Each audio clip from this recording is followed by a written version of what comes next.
A one, a two, a one, two, three.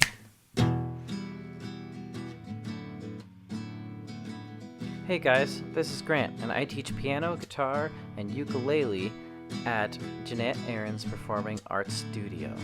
I thought I'd give you a little video that would teach you one of the first songs you should learn on guitar. It's a song called A Horse with No Name, and it was made popular by a folk band called America. It's really nice because it doesn't use that many chords. In fact, as you can see in the video, it only uses two, and those chords are only done with 2 fingers. So it's a really great song to start off on, whether you've had a guitar for a while and want to pick it up, or you're looking to get back into playing guitar, or even if you want to pick up a new skill during quarantine. Make sure to watch the whole video so you can figure out how to play A Horse with No Name. So if you're new to guitar or haven't played guitar in a while, or even if you're afraid of reading sheet music, don't fret. Fret. Because you actually don't use that much sheet music when you're learning guitar. Sure, if you want to go down the classical guitar road, you'll run into sheet music, but for what you probably want to learn, which is anywhere in that pop style to country, or really anything that you'll hear on the radio, you don't really use sheet music. In fact, you can just look up tabs and chord charts, and that will cover a plethora of what you want to learn on guitar. We're going to work with chord charts for A Horse with No Name. So this is how you read them. If you take your guitar and hold it like so, you'll see that it's got frets, and it also has these strings. If you look at a chord chart, it'll look very similar to this. In fact, I'm going to put up a chord chart to show you what it looks like. Here is one of those chord charts. We have lines that are in columns, and then we have lines that look like rows. The ones that are in columns are our different strings. They start with the low E on the far left side and then move to A, D, G, B, and the high E, which we notate with a lowercase letter to differentiate it from the low E. Now, those sideways lines are the frets on the guitar, and we always start with the first fret. You'll see as it's zooming out that it really does resemble just the top of your guitar. If you just take your guitar, flip it, and hold it in front of you, you'll see that that's what the chord chart is meant to represent. The other thing you got to learn are the finger numbers used in guitar. Simple. Take your left hand and just hold it up in front of the screen like so. Now you're going to take your thumb, put it in. We don't actually use the left thumb that often. In fact, it's so rarely used that we just don't give it a number. The numbered fingers are going to be these 4 right here. And we're going to start with your index finger. That is finger 1. Your middle finger is going to be finger 2. Your ring finger is finger 3. And then your pinky is finger 4. 1, 2, 3, 4. These are going to be the numbers that you'll see when you look at a chord chart.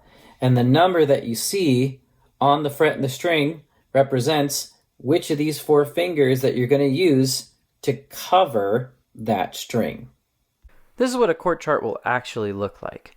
They put the finger numbers at the bottom of the strings that are being fretted or have a finger on them, and you'll notice they'll bubble in the location of that finger on the chord chart. At the top, you'll see a bunch of zeros or circles. Those are actually O's, and they're short for open. That means you're going to strum the strings even though there's no finger on them. We call that sound an open string because it is unfretted.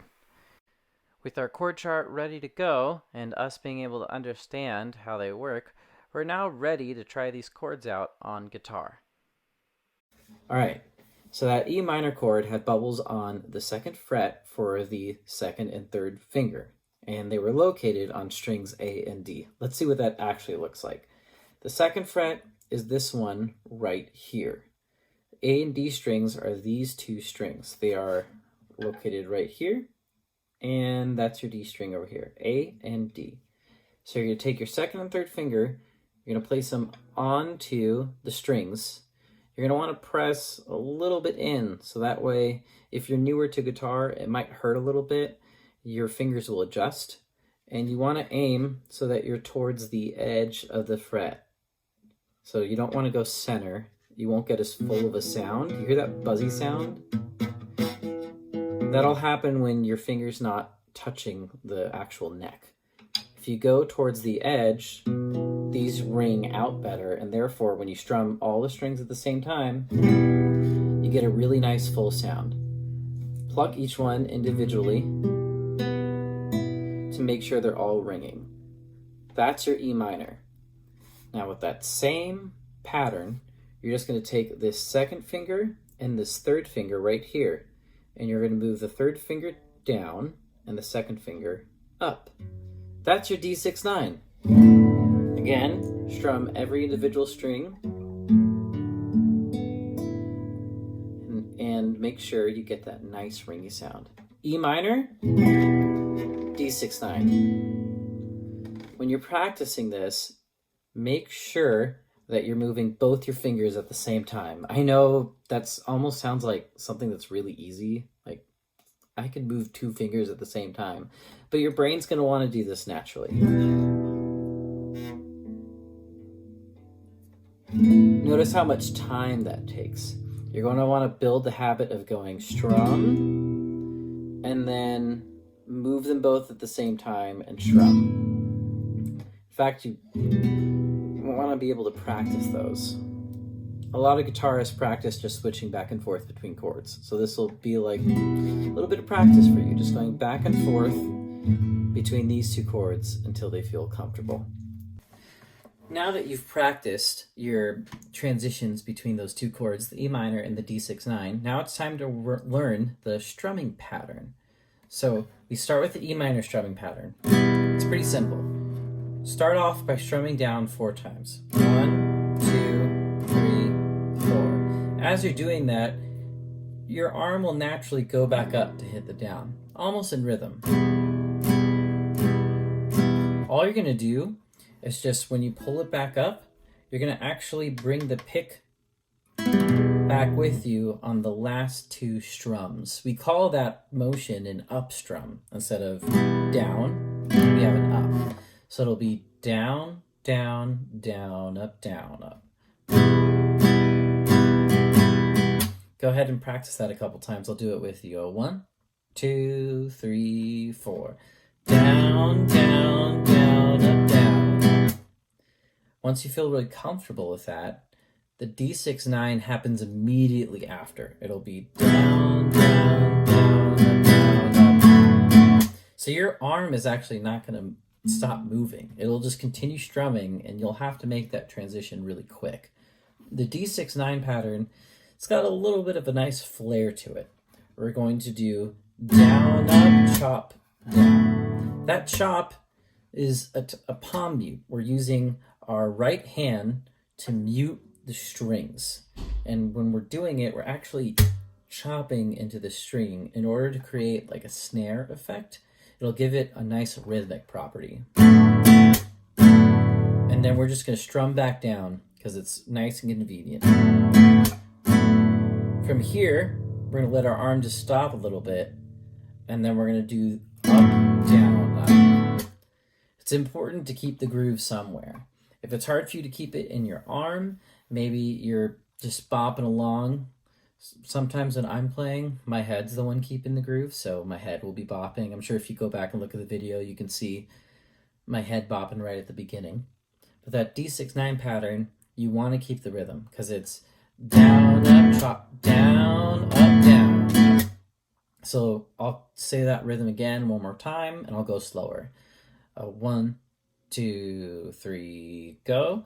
Down, up, chop, down, up, down. And again, just like when we went from the first chord to the second, the E minor to the D6-9, this is also a very quick transition back.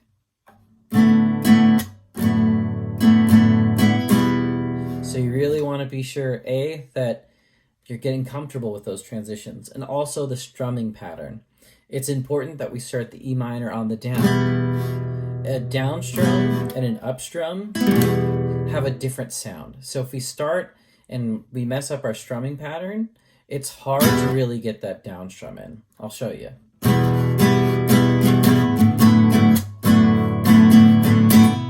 It just feels weird. It doesn't feel as much of an arrival as just hitting it. So you really want to make sure you're being strict about how you're strumming.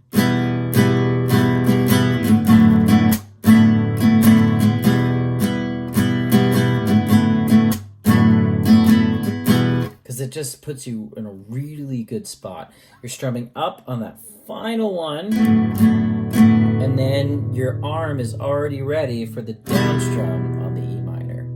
So go ahead and practice that slow. I'd say try it at about this tempo.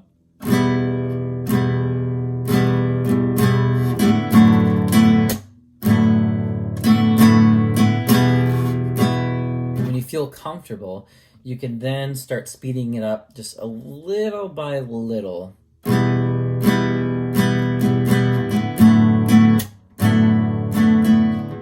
And then you just keep on going.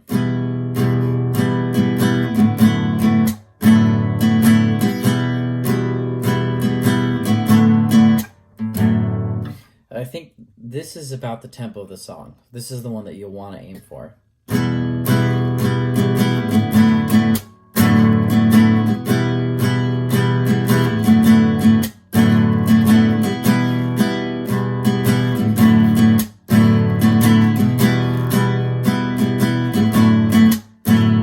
So that's just to give you a little bit of a goal. And with that, you've now learned everything you need to know to be a master of A Horse with No Name by the folk band America. If you find that you want to learn more songs, there's an amazing resource for us guitarists out there. It's called ultimateguitar.com. You just go to that website and you search the song that you want to learn, and it'll give you a number of results. Those are from guitarists that have transcribed those songs and have posted their results. Transcribing means that they've actually just listened to the song and they wrote down what the notes are. And they will be on either tab or chord. Because you've learned how to read chord charts, if you just go to the ones that are in chord sheets, they'll give you the lyrics with the chords on top. And then at the very top, almost like a legend to the map, they have each chord that's used in the song, and then they have the chord chart right above it. So that way you can figure out how to spell that chord on your guitar. And with that, I'm signing out. I hope you guys enjoyed the video, and look out, there might be more videos of some awesome songs to learn coming up in the future.